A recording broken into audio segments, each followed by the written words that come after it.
Eh bien salut, c'est Anthony Klinger de la chaîne Acadev. Aujourd'hui on se retrouve dans une nouvelle vidéo où je vais te parler des requêtes SQL.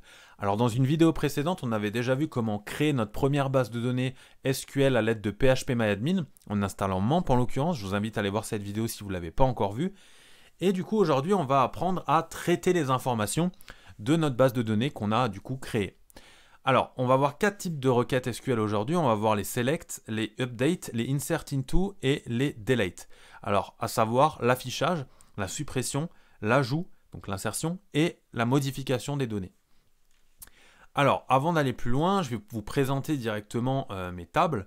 Donc, vous l'avez vu dans la première vidéo, j'avais créé une base de données tuto SQL où j'avais créé 2 tables user et user meta.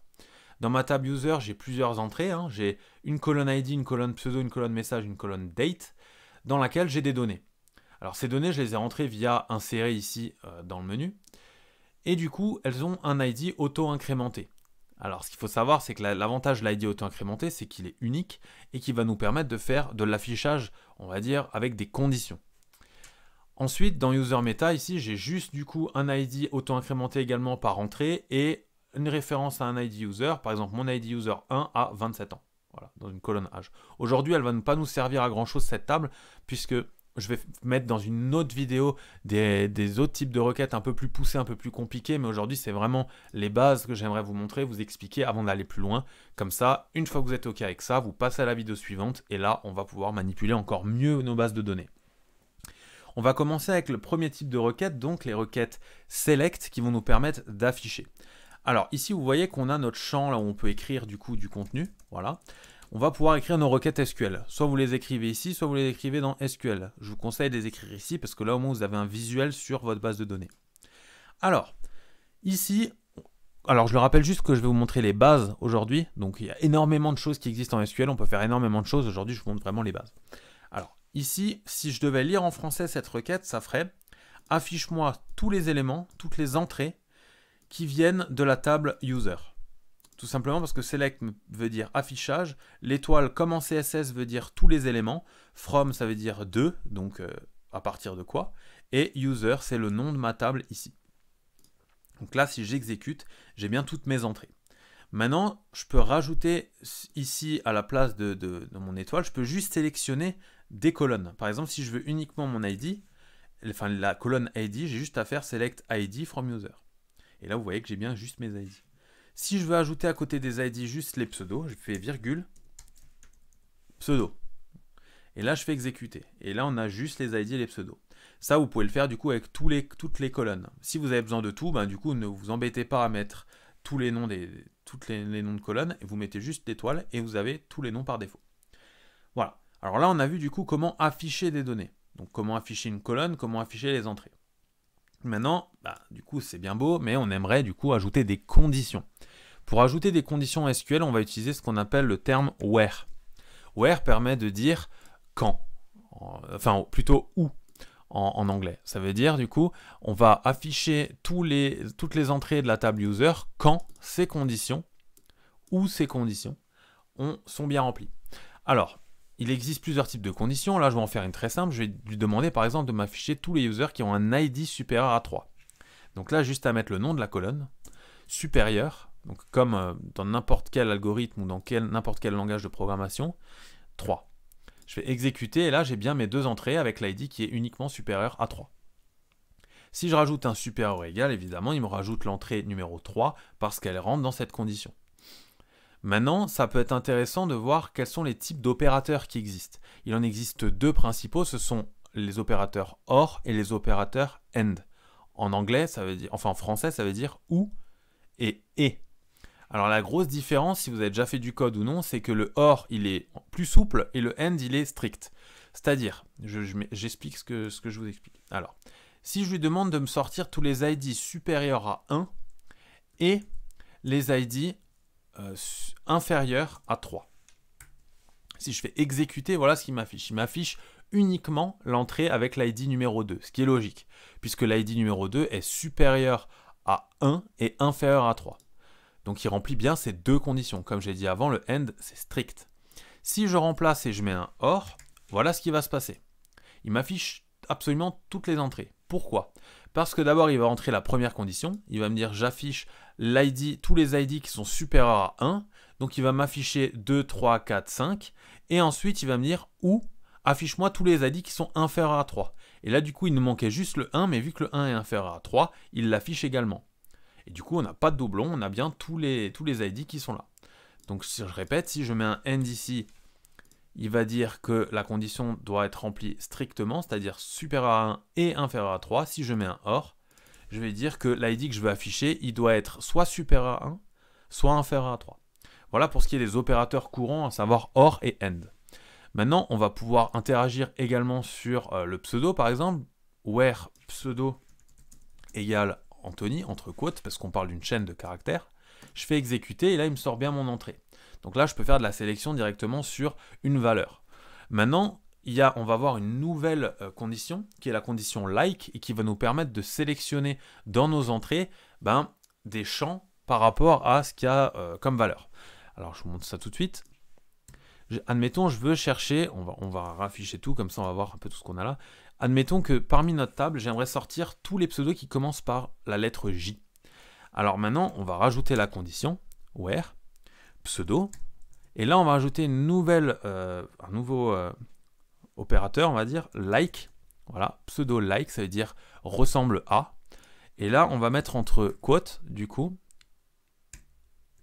des pourcentages. Alors, à quoi servent les pourcentages? Si vous connaissez déjà, du coup, vous savez déjà.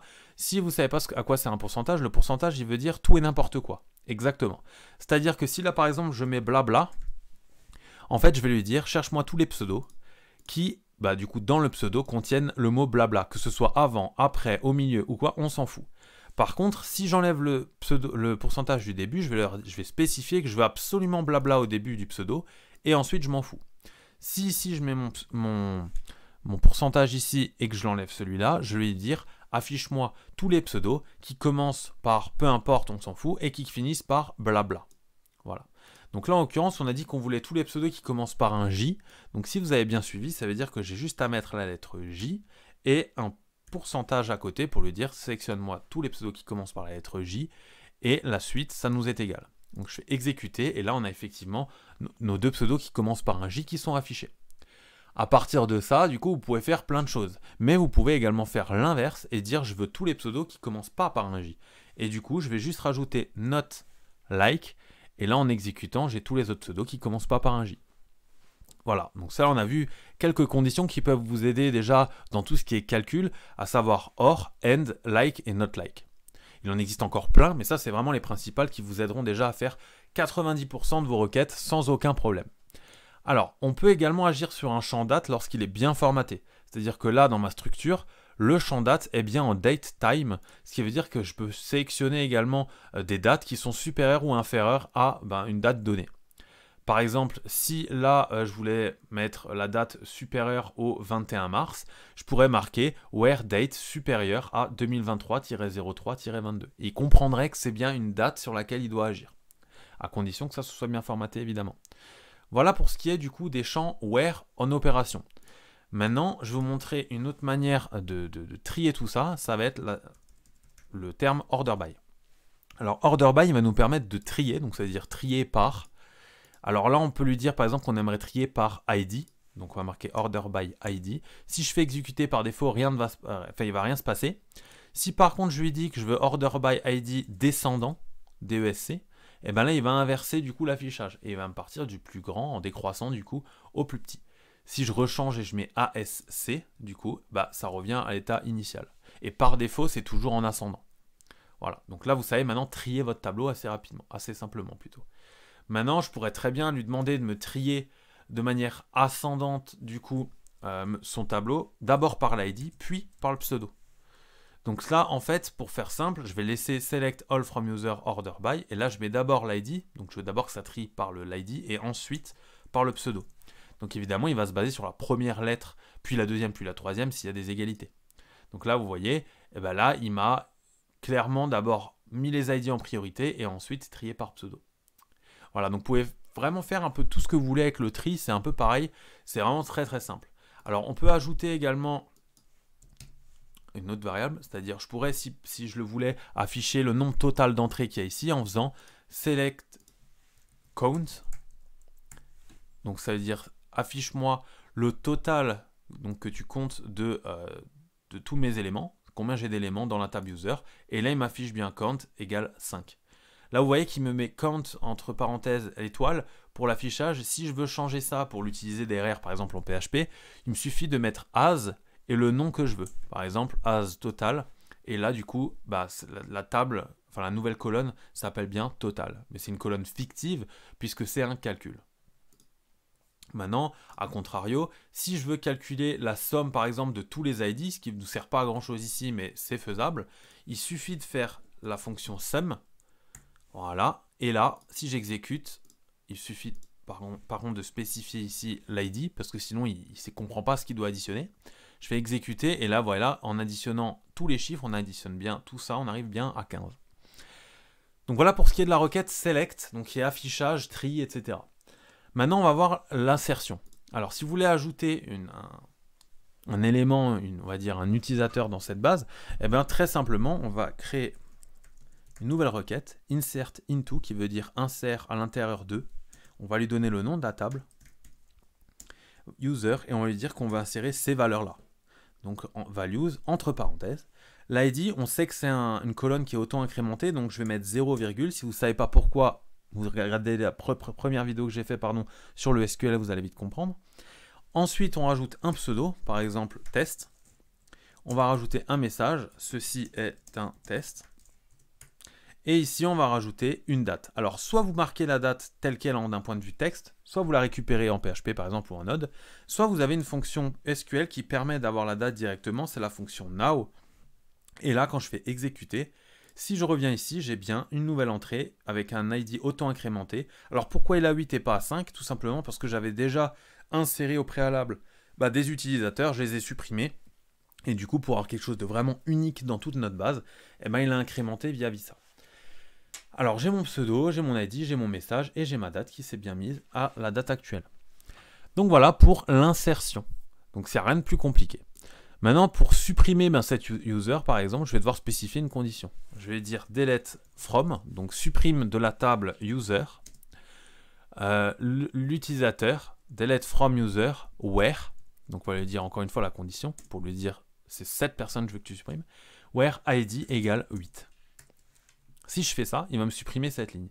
Si je fais ça, supérieur à 6 par exemple, à 5, il va me supprimer ici aussi uniquement test, parce qu'il n'y en a aucun qui est supérieur à 5. Mais si je fais supérieur à 1, il va me supprimer toutes mes entrées. Donc là, je vais juste supprimer du coup mon ID égale 8. J'exécute. Là, il me demande bien du coup avec la fenêtre pop-up si je veux faire ça. Je fais OK. Et là, du coup, j'ai ma ligne qui a été supprimée. C'est pas plus compliqué que ça. Ça marche de la même manière qu'un select avec les conditions. Mais du coup, ça delete. Voilà, tout simplement. Et enfin, la dernière requête, c'est la requête update.